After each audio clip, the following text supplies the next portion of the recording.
Good morning. Let's talk about the Hainault loop, shall we? Because every great video starts with the Hainault loop. It's one of my favourite sections of the tube, and its history isn't that bad either. It started life as part of the Great Eastern Railway in 1903 as a branch from Ilford. It had transferred over to the London Underground and became part of the Central Line with its graffiti trains in 1948. The tube, however, did not use a section between Ilford and Newbury Park. They instead built new tunnels to connect with Leytonstone. Hang on, let me get off the train first and I'll continue the history. This is Barkingside. As part of the New Works programme, these tunnels were delayed because of the war, but during World War II they were actually used as a munitions factory. One of the new stations on this stretch of railway was Redbridge, which is the shallowest of all of the deep level stations on the network. Newbury Park itself has an award-winning bus shelter, but I start the walk today at Barkingside.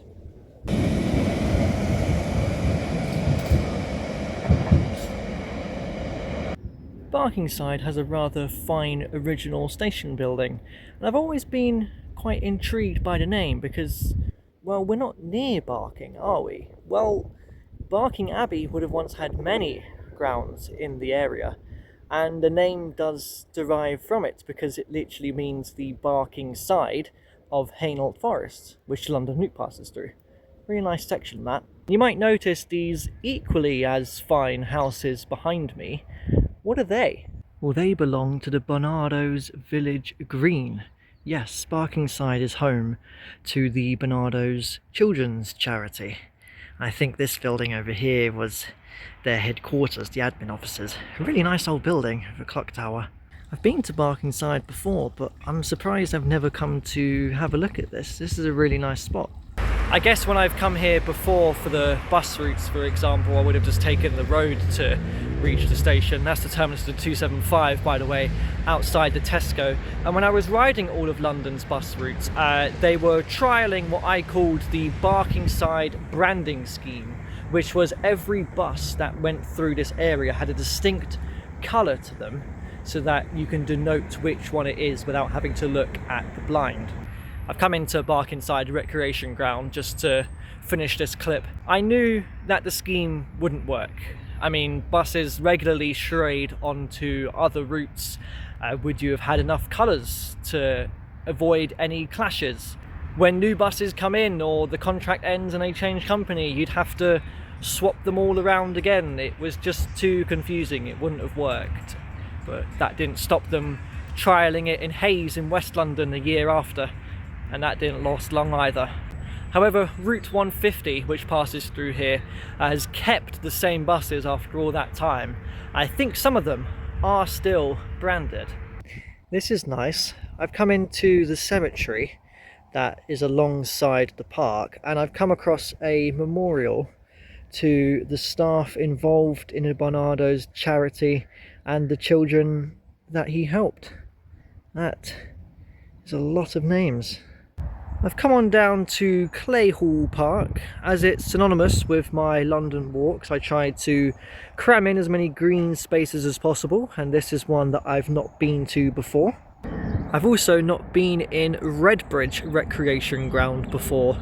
Originally, I was going to walk around the perimeter of it because I thought there was only one entrance in or out, but then I soon discovered that there is a second exit.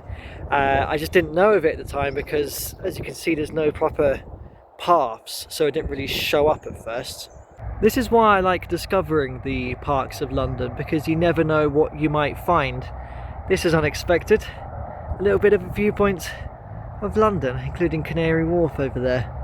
I feel like it's starting to become a bit of a sombre walk because we've had the Barkingside Cemetery and now we have the Ilford PDSA Pet Cemetery. And there is a clinic out front where I have seen some cats and dogs walking in and out. Ah, it feels fitting I would actually see some animals in here. A couple of horses.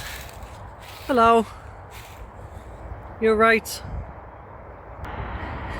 The pet cemetery is only a 2-minute walk away, by the way, from the terminus of the 366 bus route at Falmouth Gardens.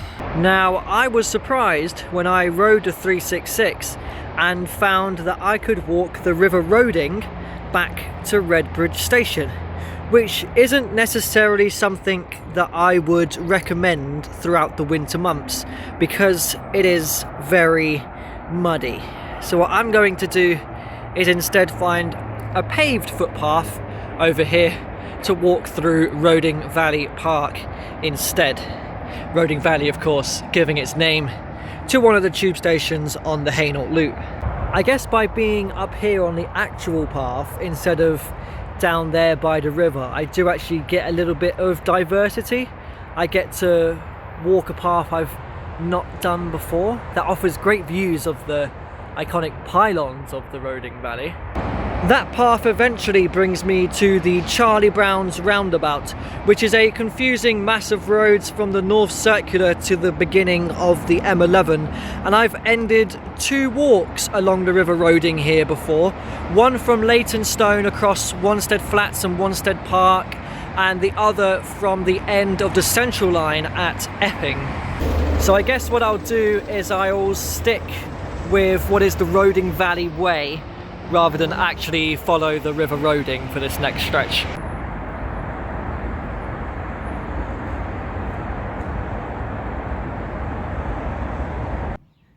I guess this inevitably happens when wandering around the suburbs, and that is you eventually come across the terminus of one of London's several hundred bus routes. In this case, this is the 169 at Clayhall.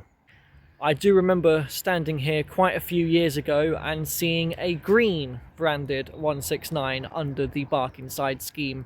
You do also have the terminus of the 128 bus route nearby at the end of Clayhall Avenue, but their terminus is actually called Claybury Broadway, just to make it confusing.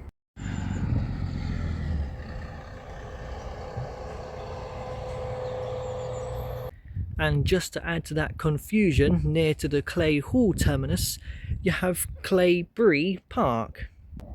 Now, I've been to Claybury Park once before, early 2020, so it has been some time. I thought that bird was coming for me then. I remember that up there, the wood is very appropriately named Hospital Hill Wood. Of course, there's an old hospital that's on top of the hill up there in the woods. It was an old asylum, which is fitting because we came across the world's oldest asylum on my last walk, but this one closed in 1997. I could probably try to get up a little closer to it. I feel like there's supposed to be a water tower that I can see, but I don't see it, so I'm just going to stay along the bottom of Claybury Park. It is an unseasonably warm day today, by the way. It's about 16 degrees. I've sat in Claybury Park to have my lunch, and it's so hot in the sun, I've taken off my hoodie and I'm just in my t-shirt. But then the heavy rain will come in this evening, so there's that. I'll be finished by then though.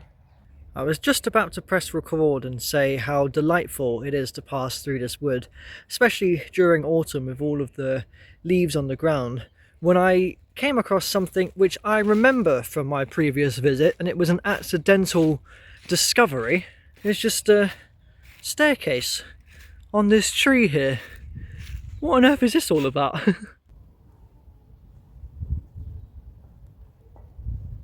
can't even go that far along it. Can't squeeze myself much more along this. Continuing through the suburbs in the form of Limes Farm Estate here, this is the terminus of yet another bus route, the 462. But it used to loop around here and end at Hainault the Low, but then they restructured it for it to end here instead, which makes more sense. This is giving me the vibe of an old stadium. That's what I feel like walking through this estate here.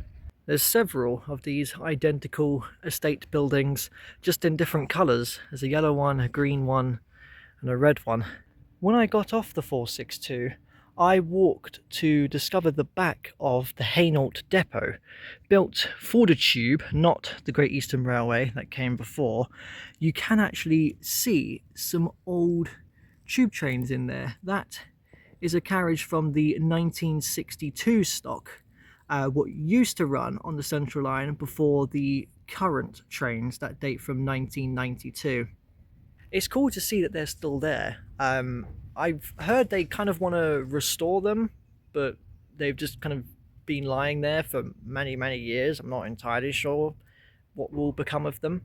So back during the Great Eastern Railway days, Hainault wasn't a very prominent place. In fact, the station was actually closed from 1908 to 1930 because it just didn't bring the suburban traffic like they were expecting, and that some of the other stations did do. To be fair, Limes Farm Estate does give me the vibe of a post-war development.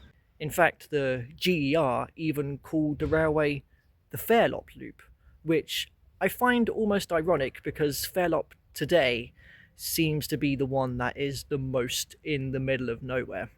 And what I like about Hainault Station is that whilst Redbridge is the shallowest of the stations on the deep level tube, Hainault has the shallowest lift.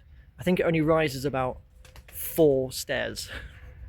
So after some suburban street walking and crossing over a little golf course, I've now made it to Chigwell Station, which has its original station building. It's like a country house, isn't it? I love it. For a video about the Hainault Loop, we've actually seen none of its stations apart from Barkingside so far. I'm not ending here, nor am I about to start walking a section of the London Loop. We were on a section on my last walk though, down in southeast London around Addington.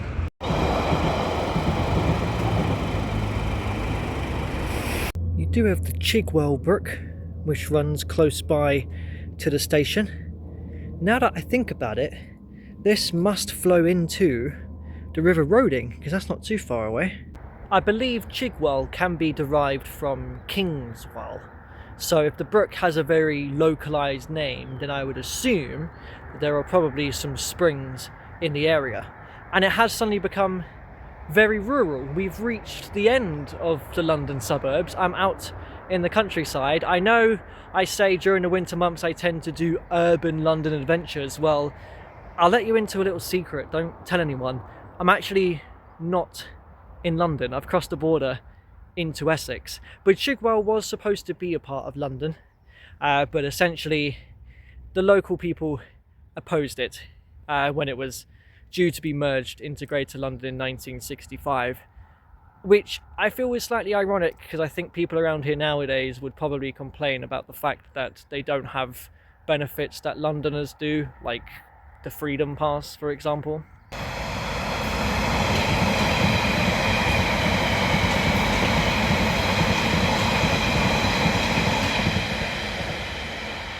Those are some beautiful final paths.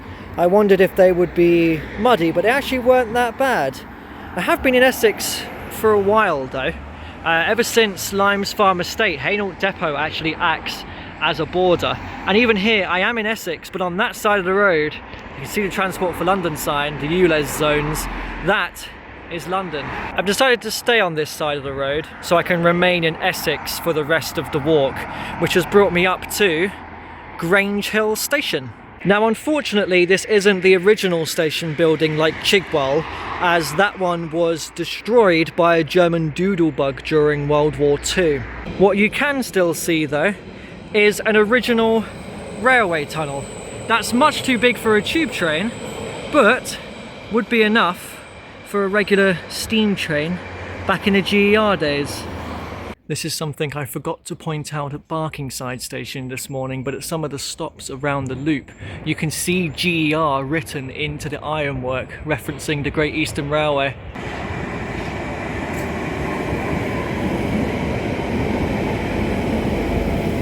Now I was going to say that this is probably the weirdest part of the tube, the little Woodford to Hainault shuttle service that runs every 20 minutes, but it's about to become rush hour. I literally touched in about 5 minutes to 4, so at least I get the off-peak fare home.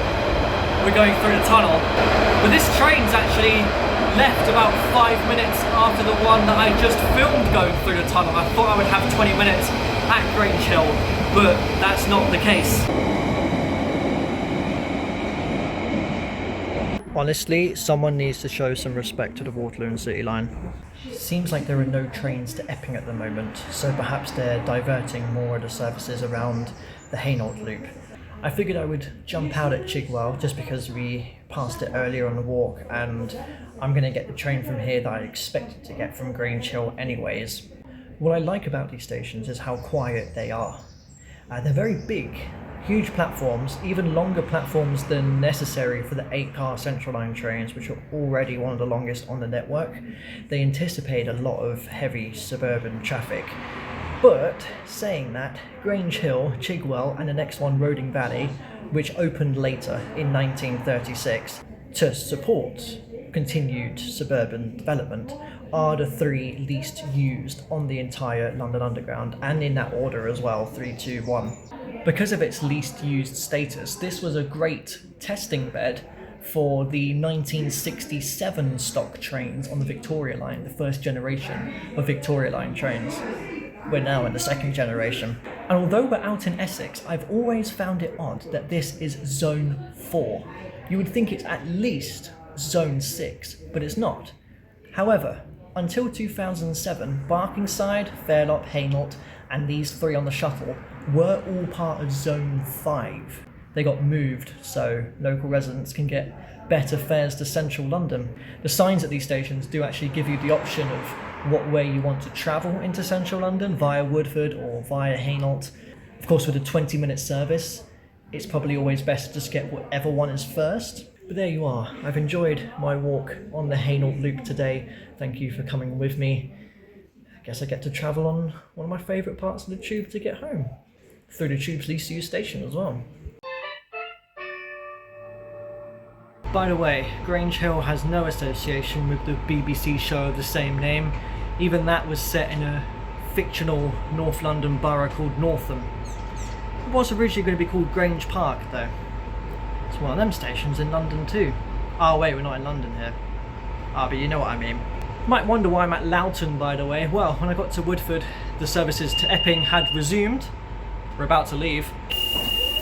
Essentially, Loughton was the only station on the eastern end of the Central Line where I didn't have a roundel photo of. So I thought if the services had resumed, and plus I had a 12-minute wait at Woodford, I thought I'd take the opportunity just to make sure I get it real quick.